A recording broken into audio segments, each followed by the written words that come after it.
25 апреля отмечают День чувашского языка. В Чебоксарах с утра у памятника основателю чувашской письменности Ивану Яковлеву прошел митинг. По традиции во многих образовательных учреждениях и библиотеках республики состоятся праздничные акции. А накануне делегация из Чувашии побывала на малой родине Ивана Яковлева. В селе Кашки-Новотимбаево Республики Татарстан отметили 171-ю годовщину со дня рождения выдающегося чувашского просветителя. Участники встречи возложили к его памятнику цветы, посетили музей, где хранятся документы, труды, фотографии просветителя. Экспонаты собирали на протяжении 11 лет.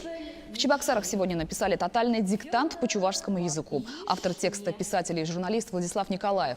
Акция проходила на 4 площадках города – в Чувашском госуниверситете, педуниверситете, Институте образования и Национальной библиотеке.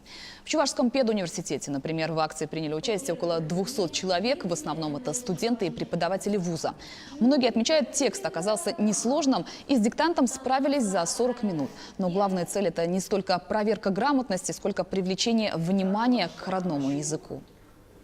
Если мы будем на сегодняшний день, на сегодняшнем этапе использовать свой родной язык разговорной речи, да, при написании заявления, например, читать на чувашском языке различные газеты, да, это говорит о том, что язык сохранится и дальше будет продолжаться.